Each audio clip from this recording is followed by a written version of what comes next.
expliquant que l'action de chacun provient de l'endroit où il se trouve, de sorte qu'il voit tous les autres à partir du cercle de sa propre existence.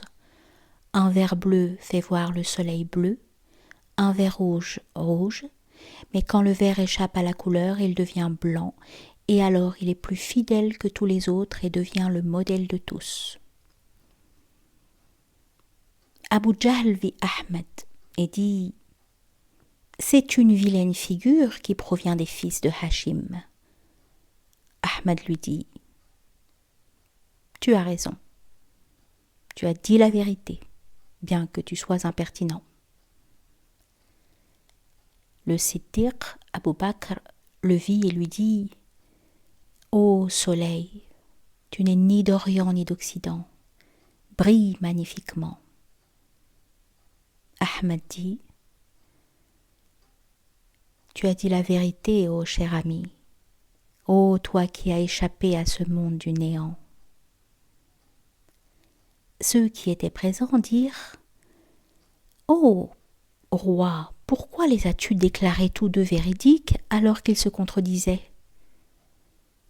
Il répondit « Je suis un miroir poli par la main divine. Le Turc et l'Indien contemplent en moi ce qui existe en eux-mêmes. Ô mon épouse, si tu me considères comme très envieux, élève-toi au-dessus de ces soucis féminins. Mon état ressemble à la cupidité, mais en réalité, c'est une miséricorde divine.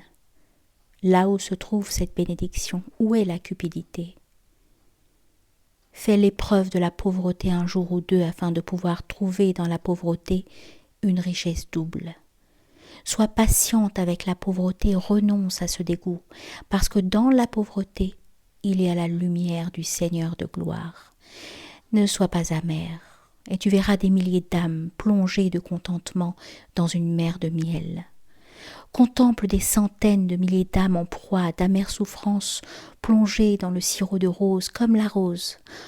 Oh, si seulement tu pouvais comprendre, de sorte que le récit que t'est mon cœur puisse briller en toi à partir de mon âme. Ce discours est du lait dans le téton de l'âme. Il ne coulera pas bien sans quelqu'un qui t'aide.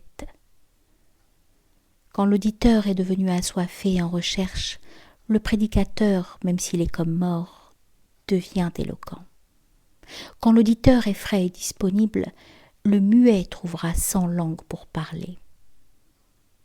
Quand un étranger vient à ma porte, les femmes du harem se cachent derrière un voile. Mais si un parent inoffensif entre, celles qui étaient couvertes lèvent les voiles de leur visage. Tout ce qui est beau, joli, ravissant est fait pour l'œil de celui qui voit. Comme le son de la mélodie, des notes aiguës ou basses. Comment le son de la mélodie, des notes aiguës ou basses serait-il pour l'oreille insensible de celui qui est sourd ? Ce n'est pas en vain que Dieu a rendu le musc parfumé. Il l'a fait pour l'odorat. Il ne l'a pas fait pour celui dont les narines sont malades. Dieu a façonné la terre et le ciel. Il a élevé en leur sein beaucoup de feu et de lumière. Il a fait cette terre pour ceux qui sont créés d'argile et le ciel comme demeure des êtres célestes. L'homme entaché de bassesse est l'ennemi de ce qui est élevé. Le chercheur de chaque lieu, ciel ou enfer, est manifeste.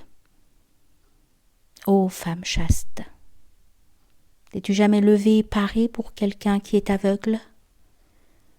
Si je remplissais la terre de perles cachées, à quoi cela me servirait-il puisqu'elles ne sont pas pour toi ? Ô ma femme, renonce à la dispute et à la querelle. Et si tu ne le veux pas, alors quitte-moi. Qu'ai-je à faire de me disputer avec le bien ou le mal ? Car mon cœur se dérobe même aux actions pacifiques. Si tu gardes le silence, c'est bien. Et sinon, je ferai en sorte de quitter à l'instant ma maison et mon foyer.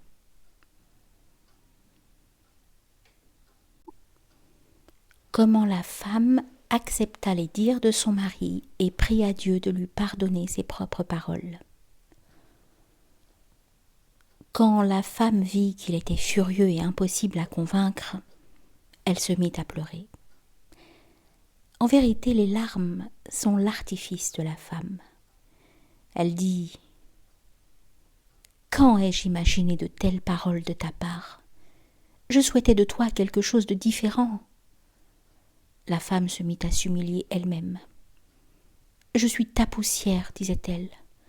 Je ne suis pas digne d'être ton épouse. Corps et âme et tout ce que je suis sont à toi. L'autorité et le pouvoir t'appartiennent entièrement.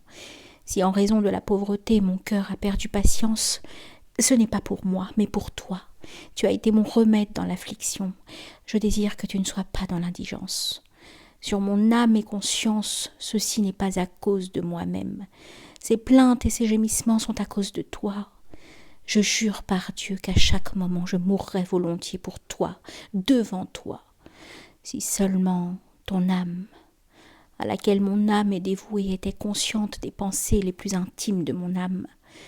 Puisque tu as une si mauvaise opinion de moi, je suis devenue lasse d'âme et de corps. Que m'importe l'or et l'argent, puisque tu te conduis ainsi à mon égard. Ô réconfort de mon âme, toi qui demeures dans mon âme et mon cœur, t'éloigneras-tu tellement de moi ? Éloigne-toi donc, car tu en as le pouvoir. Mais mon âme plaide contre ton éloignement. Souviens-toi du temps où j'étais pareille à une idole, et toi, tel l'idolâtre, ton esclave a attisé le feu de son cœur pour te complaire à tel point qu'il a été brûlé. Quelle que soit la façon dont tu m'incommodes, je t'appartiens. Que tu sois aigre ou doux, cela convient. J'ai prononcé un blasphème. Voici que je reviens à la vraie foi. Je me soumets de toute mon âme à tes ordres. Je ne connaissais pas ta nature royale. Je vais courir mon cheval devant toi avec témérité. Puisque je me suis fait un flambeau de ta miséricorde, je me repens. Je renonce à l'opposition. Je place devant toi l'épée et le linceul. Je courbe mon cou devant toi. Frappe. Tu parles de séparation amère. Fais ce que tu veux, mais pas cela. En toi-même, il y a un intercesseur secret. Même en mon absence, il intercède perpétuellement pour moi. Ce qui plaide à l'intérieur de moi-même pour moi est ta nature. C'est à cause de ma confiance en elle que mon cœur a cherché à pécher. Aie pitié de moi, ô toi qui ne te connais pas toi-même. Ô toi qui es irrité, ô toi dont la nature est meilleure que 100 mannes de miel. De cette manière, elle parlait gracieusement et tendrement. Cependant, une crise de larmes lui advint. Quand les larmes et les sanglots eurent dépassé toute limite, venant d'elle qui était ravissante même sans pleurs, un éclair jaillit de cette pluie qui jeta une étincelle de feu dans le cœur de l'homme solitaire.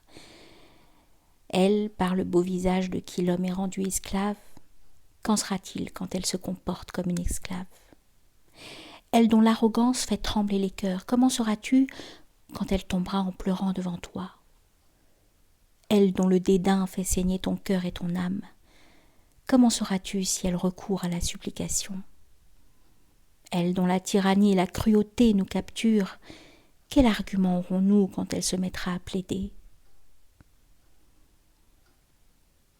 L'amour des biens convoités est présenté aux hommes sous des apparences belles et trompeuses. Dieu a arrangé cela. Comment peuvent-ils échapper à ce que Dieu a arrangé ? Étant donné qu'il a créé la femme pour que l'époux repose auprès d'elle, comment Adam peut-il être séparé d'Ève ? Même si l'époux est Rostam, fils de Zal, et plus grand que Hamza en ce qui concerne l'autorité, il est le prisonnier de sa vieille épouse. Le prophète, alayhi salatu wassalam, aux paroles de qui le monde tout entier obéissait, avait coutume de s'écrier « Parle-moi, ô Humayra !» L'eau éteint le feu à cause de la crainte qu'il lui cause, mais le feu fait bouillir l'eau quand elle est cachée. Lorsqu'un chaudron s'interpose entre eux, ô roi, le feu annihile l'eau et le transforme en air. Si extérieurement tu domines ta femme, comme l'eau qui éteint le feu, intérieurement tu es dominé par ton épouse et recherches son amour.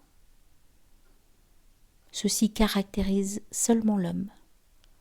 L'amour manque aux animaux et cela provient de leur infériorité.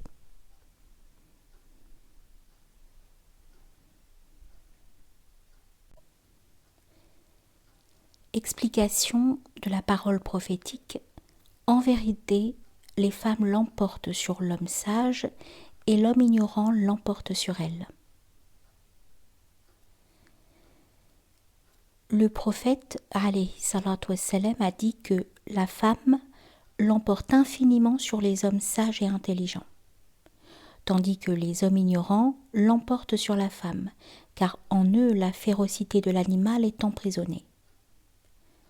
Ils sont dénués de tendresse, de bonté et d'affection, parce que l'animalité l'emporte sur leur humanité. L'amour et la tendresse sont des qualités humaines. La colère et la luxure sont des qualités animales. La femme est un rayon de Dieu. Elle n'est pas cette bien-aimée terrestre. Elle est créature. Pourtant, il semble qu'elle ne soit pas créée. Comment l'homme céda à la demande de sa femme de chercher des moyens de subsistance et considéra son opposition comme une indication divine.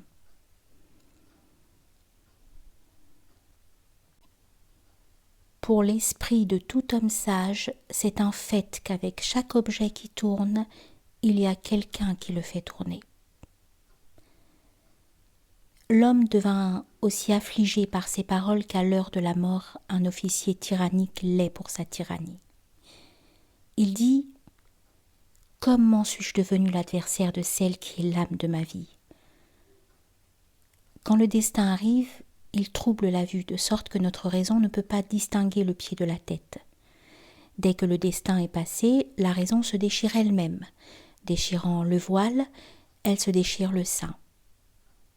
L'homme dit « Ô ma femme, je me repens et j'ai été impie. Je deviendrai maintenant musulman.